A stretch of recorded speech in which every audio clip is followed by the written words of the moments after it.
pengusaha tuh nggak mudah ya. Kalau itu gampang, akan sangat banyak orang-orang yang jadi pengusaha. Jadi yakinlah setiap usaha yang kita bikin itu pasti akan ada hasil ya. Cuman waktunya aja yang nggak sebentar. Karena kalau mudah, akan banyak orang jadi pengusaha.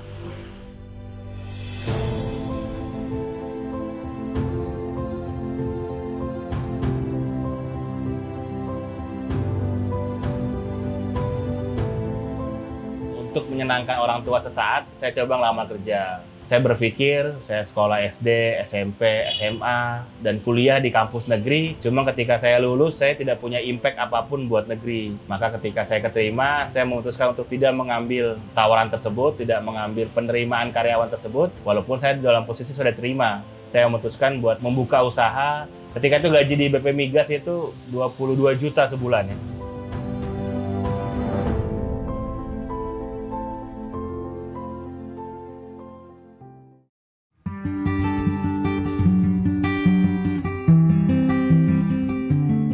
Assalamualaikum warahmatullahi wabarakatuh. Saya Ares Dimahdia Syatri. Saya biasa dipanggil Ares. Saya warga Kelapa II Depok, Jawa Barat. Saat ini diamanahi Allah untuk memimpin perusahaan dengan nama PT Waralaba Anak Bangsa dengan brand yaitu Glek.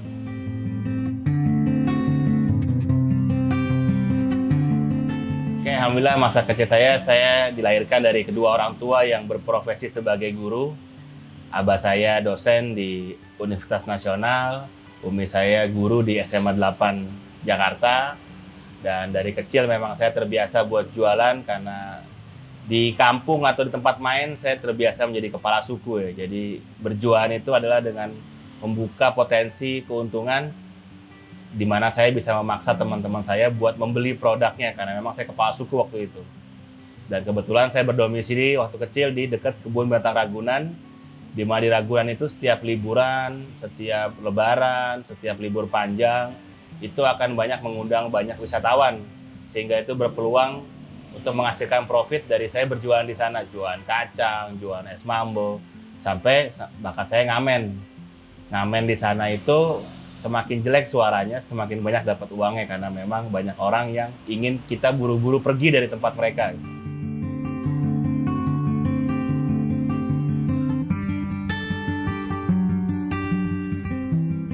Memang berjual itu merupakan sebuah passion ya. Dari saya kelas 1 SD saya udah berjualan dengan berbagai jenis barang, dari barang petasan, layangan, sampai punya rental PS ketika SMP dan SMA, sampai kita jual pulsa, kreditin barang, sampai level sekarang ini kita punya perusahaan. Karena memang level bisnis pertama itu dagang, level selanjutnya itu adalah bisnis. Dagang ketika sistem bekerja kalau kita bekerja, tapi kalau bisnis sistem bekerja tanpa kita harus bekerja juga, karena semua sudah termanajemen dengan baik.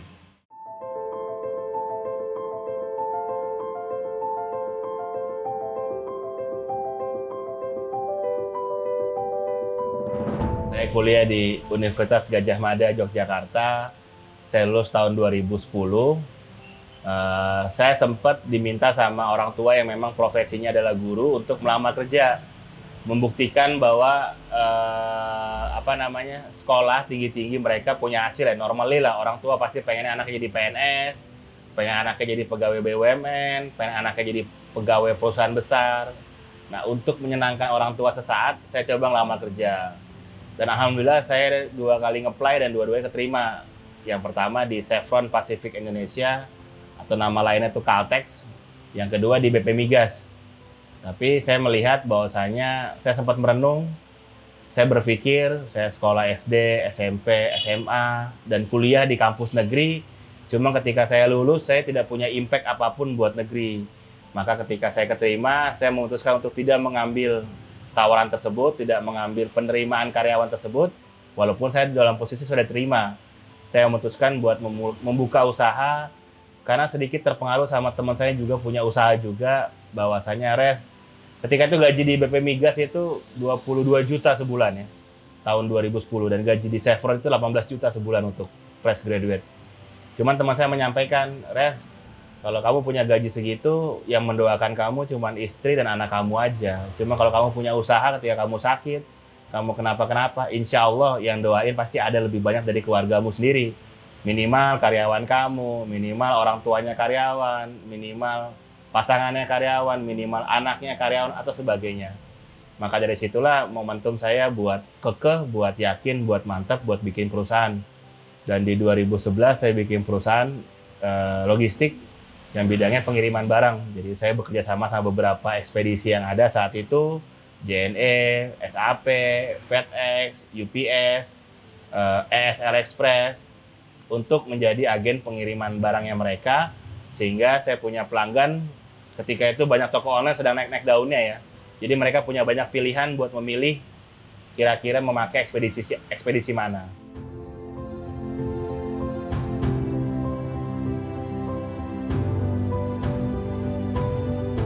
Itu ketika itu di tahun 2018 itu saya menanganin proyek pemerintah, dan alhamdulillah atas kebaikannya Allah saya sempat menyisakan tabungan ya waktu itu ya. Dan ketika saya punya tabungan, di akhir tahun saya pengen buka usaha apa, karena memang saya core-nya franchise ya. Kebetulan tesis S2 saya juga tentang franchise, tentang waralaba juga, jadi emang saya senang sama dunia franchise. Di 2018 akhir saya memutuskan pengen membuka sebuah franchise. Ketika itu ada dua pilihan. Yang pertama itu ayam goreng, yang kedua itu minuman kekinian. Nah, saya cerita dengan teman liko saya waktu itu. Saya pengen buka gini, enaknya buka apa ya kira-kira ya. Lalu ketika saya munculkan minuman kekinian, teman liko saya menyampaikan, "Res, kalau mau buka si ini, brand ini, kenapa nggak kontak si," nama teman saya itu Vino aja. Si Vino ini dulu diajakin untuk buka minuman kekinian, siapa tahu dia bisa bantu. Nah, ketika saya ketemu sama Vino, teman saya itu, sahabat saya tersebut, dia menyampaikan, "Kenapa beli franchise bang? Kenapa nggak lu bikin sendiri aja? Kan kalau bikin sendiri kan otoritasnya di tangan lu, dan lu bisa mengimprovisasi banyak hal, ide-ide keren, ide-ide bisnis yang lu ingin lakukan." Dan seketika itu dia mendampingi untuk saya men-setup bisnis pertama ini, dan akhirnya jadilah brand Glek. Termasuk nama Glek juga dia yang memberi saran nama ya. Karena bahwasanya asosiasi terhadap kegiatan orang minum yaitu glek. Orang makan ya nyam-nyam-nyam, orang minum glek.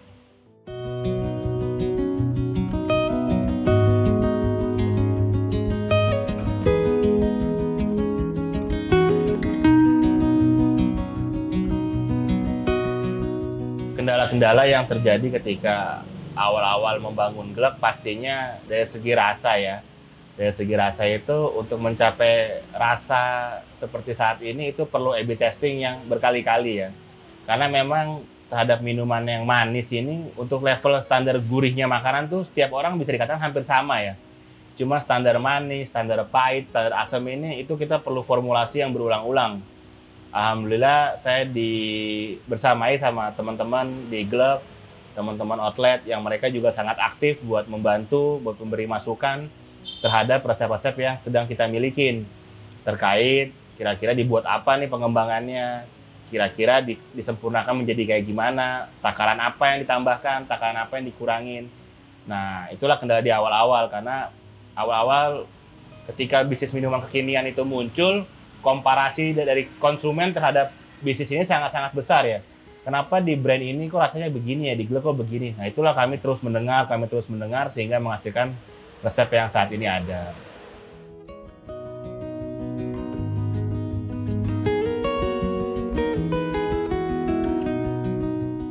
Bicara tentang persaingan dengan brand-brand serupa atau jenis produk yang sama di dunia minuman, khususnya minuman kekinian, kami di Glek kami mengawal dengan value kami yang berbeda dengan mereka ya. Kami punya value yaitu berbagi ya.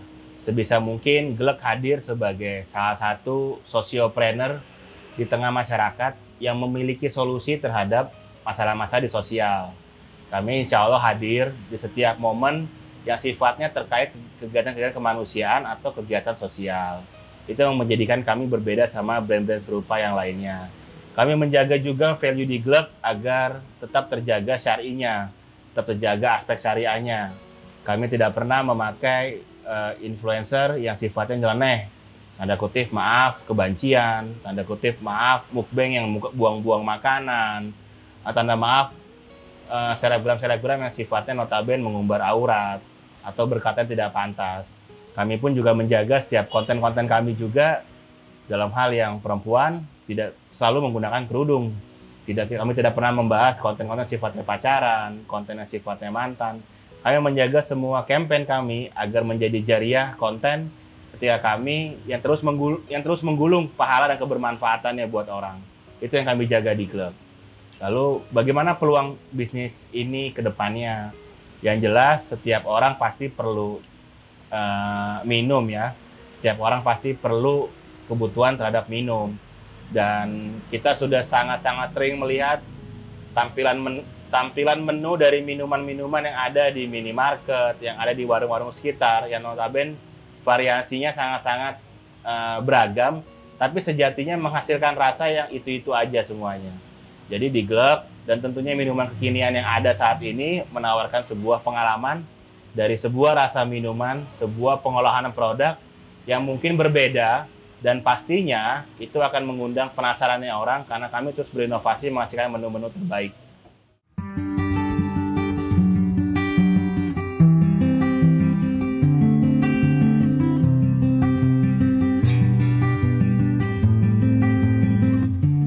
Titik terendah pastinya saat ini jika ditanyakan sama semua pengusaha, hampir semua akan bersepakat pandemi adalah titik terendah dalam setiap bisnis ya.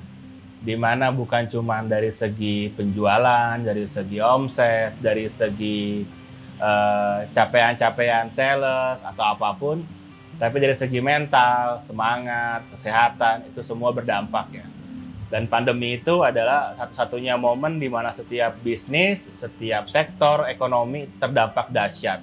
Alhamdulillah dalam satu momen juga saya ketemu dengan Pak Sandiaga Uno, beliau menyampaikan ya, satu kalimat semangat yang insya Allah itu sampai saat ini selalu membuat saya semangat.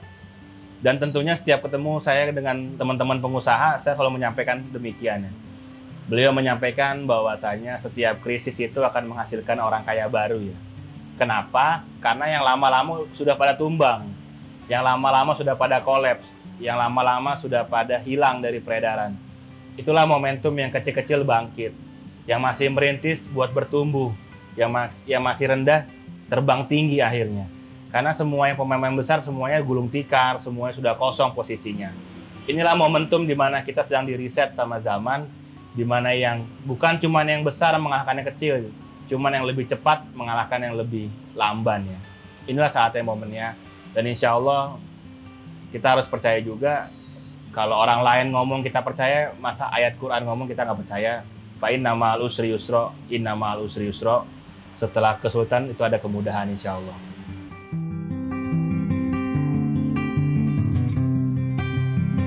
Ya, alhamdulillah atas kebaikannya Allah, Glögg saat ini memiliki 55 outlet di 13 kota. Harusnya kami sudah tembus 100 outlet ya di 2 tahun ini ya. Kenapa tidak demikian? Karena memang ujian kasih sayang Allah lewat pandemi ini membuat kami banyak merubah kebijakan ya.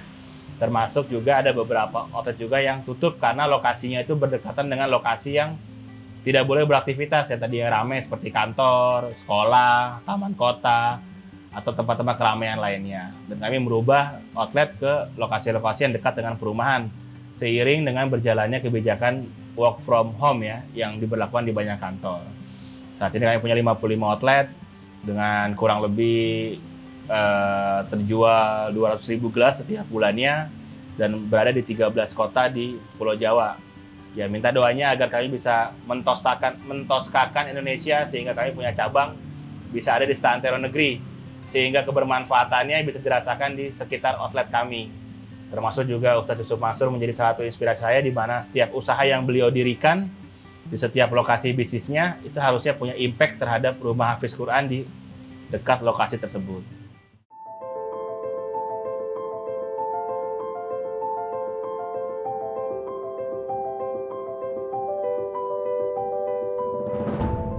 Oke, alhamdulillah Glögg di 2 tahun ini budget buat marketing kami habiskan buat marketing langit ya. Yang pertama, marketing langit yang pertama adalah setiap ada event yang sifatnya melibatkan yatim, melibatkan duafa, atau setiap ada kondisi di mana itu kebencanaan, yang bisa kami lakukan, kami mengirimkan produk kami berapa ribu gelas pun kami kirimkan. untuk menghibur, untuk menyemangati, untuk membersamai orang-orang yang terkena musibah ataupun anak-anak yatim dan duafa yang membutuhkan ketika mereka santunan. Di sisi lain, saya pribadi punya mimpi, saya mungkin tidak bisa menjanjikan tempat atau rumah di dunia buat teman-teman karyawan Glek atau manajemen Glek semuanya. Cuman saya punya mimpi, saya pengen menghadirkan rumah mereka di surga. Dengan cara, saya punya mimpi setiap karyawan itu punya masjid atas nama orang tuanya masing-masing. Setiap tahun saya punya mimpi bangun 1 masjid, 2 masjid. Alhamdulillah di 2 tahunnya Glek, kita udah bangun 2 masjid. Dan 1 pondok mengaji atau rumah hafiz di Lombok. 2 masjid tersebut, yang pertama di Cianjur, Jawa Barat, yang kedua di Madiun, Jawa Timur. Di Madiun insya Allah akhir bulan September akan diresmikan. Dan itu berangkat dari inspirasi Pak Johari Zen, founder atau CEO JNE sebelumnya, di mana beliau seorang mualaf, beliau seorang mualaf, tapi beliau punya keinginan membangun 99 masjid dengan nama Asmaul Husna ya. Ar-Rahman, Ar-Rahim, Al-Malik, Al-Qudus, dan segala macam. Dan seorang yang mualaf aja punya keinginan sebegitu besar ya, sedangkan saya pribadi yang Islam dari lahir, harusnya tidak kalah semangatnya sama beliau. Nah, atas dasar demikian saya punya mimpi demikian. Dan juga di setiap event-event Glek, di setiap acara-acara yang Glek bersamain, kita akan selalu hadir di acara-acara sifatnya sosial. Jadi kami menghindari selebrasi-selebrasi yang sifatnya hanya buang-buang budget, selebrasi yang sifatnya hanya buat viral semata, tapi tidak ada manfaat atau tidak ada narasi kebaikan di sana. Karena kami pengen menginfluence orang-orang semuanya bahwasanya sedekah itu keren, berbagi itu keren terhadap generasi-generasi muda yang akan datang.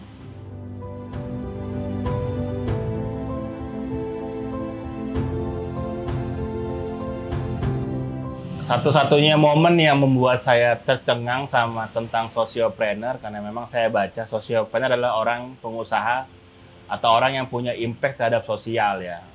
Dalam satu momen saya pernah melihat Pak Sandiaga Uno itu bersedekah terhadap dompet duafa, di mana di plang yang diberikan sama Sandiaga Uno ke dompet duafa, nilai nominalnya itu tidak ada angkanya ya.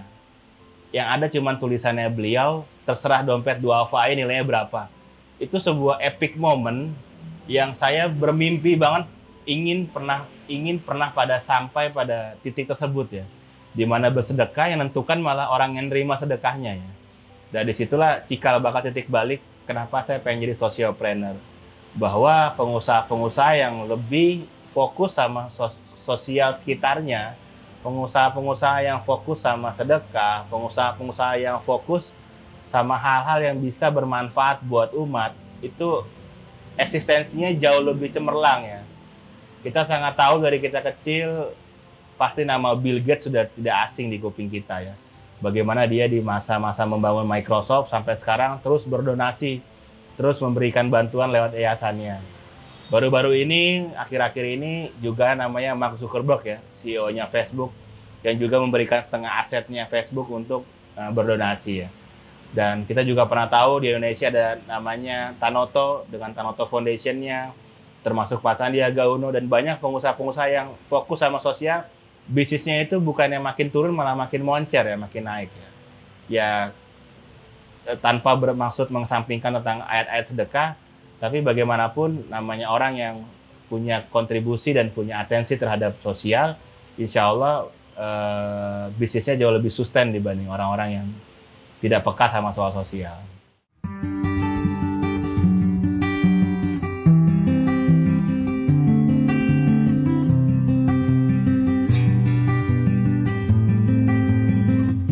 Yang pertama, khusus di Glek sendiri, gimana cara kita tetap menjaga market kita adalah dengan cara kita berusaha mengajak semua pembeli, kita berusaha mengajak semua konsumen kita untuk ikut terlibat dalam setiap kegiatan sosial.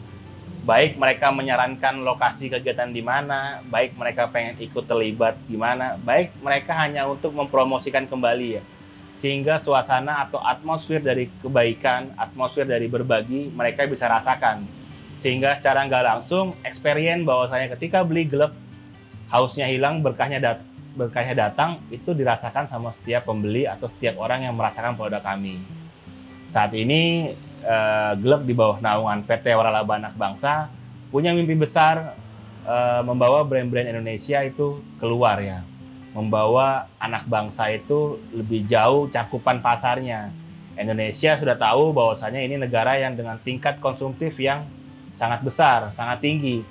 Cuman tingkat konsumtif ini masih didominasi oleh brand-brand atau produk-produk dari luar negeri. Inilah saatnya produk dalam negeri itu bangkit. Hari ini saya akan bikin Glek. Dalam waktu dekat saya sedang akan bikin beberapa brand baru yang notabene itu makanan-makanan anak bangsa yang kita modifikasi, kita jaga kualitas rasanya, kita bangun SOP produknya, sehingga itu akan menjadi sebuah gerakan ekonomi dan punya dampak besar di negara kita. Membuka lapangan pekerjaan, membuka kesempatan terhadap vendor-vendor lokal, membuka kesempatan buat anak-anak bangsa memilikinya, daripada mereka taruh dananya di bank, mereka bisa libatkan atau putarkan di bisnis-bisnis yang sedang dibangun oleh Waralaba Anak Bangsa.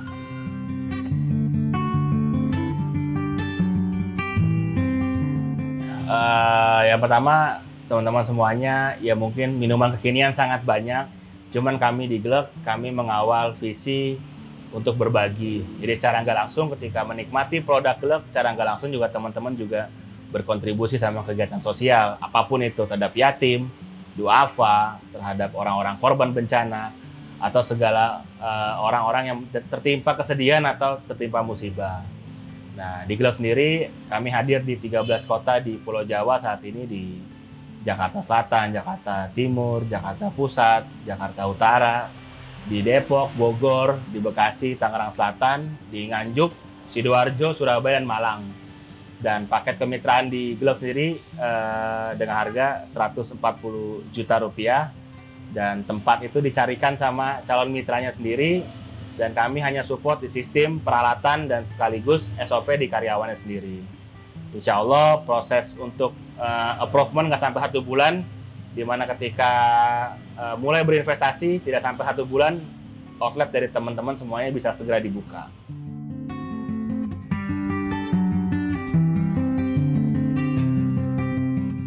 Saya teringat sama pesan dosen saya waktu saya S2 Komunikasi di UI. Beliau menyampaikan, jangan jual produk yang bisa dibikin, tapi bikin produk yang bisa dijual. Jadi tinggalkanlah idealisme-idealisme bahwasanya kita bisa kok bikinnya kue pancong, tapi kue pancong tidak diterima sama pasaran gitu. Yang diterima misalnya kue pukis kekinian. Kita bisa kok bikinnya bikin cappuccino cincau. Cuma saat ini pasar sedang terima Thai tea sama kopi susu aren. Jadi kita harus meninggalkan idealisme kita dan kita berusaha membuat produk yang pasar terima. Suka nggak suka, bisa nggak bisa, kita mesti paksakan itu. Seperti hari ini banyak pengusaha-pengusaha UMKM dan UKM yang sangat gagap sama dunia teknologi. Kemarin saya bantu teman-teman buat membuat seminar TikTok gimana cara supaya mereka itu bisa hadir mengikuti perkembangan zaman. Nah, apapun produknya, apapun bisnisnya itu bukan menjadi concern ya. Tapi yang paling penting, apapun yang dibikin itu harus pasar menerima. Nah, mulailah riset sama kebutuhan-kebutuhan orang yang ada di saat pandemi. Mulailah riset sama kebiasaannya orang ketika pandemi, di mana pandemi, sebagai contoh pandemi, mereka bikin event udah nggak biasa lagi tuh di tempat. Mereka malah bikin di rumah sendiri. Bikinlah usaha-usaha seperti dekor, seperti catering rumahan, seperti makanan-makanan sehat yang memang lebih diterima oleh pasar dibanding bikin rumah makan yang besar-besar di mana orang sudah mulai berkurang kunjungannya ke restoran.